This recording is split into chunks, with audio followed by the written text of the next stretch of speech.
Praise the Lord. ஒரே ஒரு வசனத்தை கூட காண்பித்து கொடுக்கிறேன். அப்போக்குக் 2வது அதிகாரம் 3வது வசனம். குறித்த காலத்திற்கு தரிசனம் இன்னும் வைக்கப்பட்டிருக்கிறது, முடிவிலே அது விளங்கும், அது பொய் சொல்லாது, அது தாமதித்தாலும் அதற்கு காத்திரு, அது நிச்சயமா வரும், அது தாமதிப்பதில்லைன்னு சொல்லி இன்னைக்கு ஆண்டவர் உங்களை பார்த்தாங்க சொல்றாரு.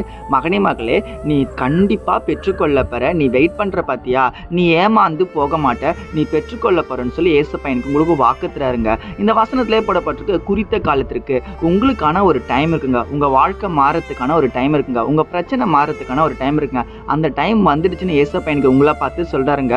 முடிவிலே விளங்கும்னா கண்டிப்பா நடக்க தான் போகுது. நிறைய மனுஷங்க சொல்லுவாங்க, உனக்கெல்லாம் கல்யாணம் ஆகாது, உனக்கெல்லாம் குழந்தை பிறக்காது, நீலாம் வெளிநாடு போக மாட்டேன், நீ ஆசைப்பட்டலாம் நடக்காது, உனக்கெல்லாம் கவர்மெண்ட் ஜாப் கிடைக்காது, நீலாம் முன்னேற மாட்டேன், உன் குடும்ப பிரச்சனையிலே தான் இருக்கும், உனக்கு சமாதானமே இருக்காது, நல்ல வாழ்க்கையை நீ வாழ மாட்டேன்னு சொல்லி நிறைய மனுஷங்க உங்களை கஷ்டப்படுத்தலாம், காயப்படுத்தலாம். அவங்க கிட்ட போய் நீங்க சொல்லுங்க, ஏசப்பா என் வாழ்க்கையை மாற்ற வர்றாரு, அது சீக்கிரமா நடக்க போகுது அப்படின்ட்டு. அடிமையை கொண்டு வரப்பட்ட தானியேல் தான் ஆண்டவர் அதிபதியா மாத்தினாரு.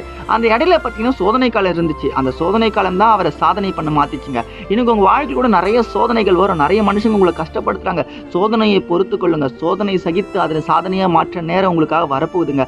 ஆண்டவர் உங்களுக்கு ஒரு வெற்றியை தரப்போறங்க. விசுவாசத்தோட இருங்க, நல்லது நடக்க போதுங்க. இந்த வார்த்தையை விசுவாசிக்கணும், ஆமென் போட்டுங்க. உங்க நண்பர்களுக்கு மறக்காம ஷேர் பண்ணிட்டு என்னை ஃபாலோ பண்ணிக்கோங்க. God bless you. ஆமென்.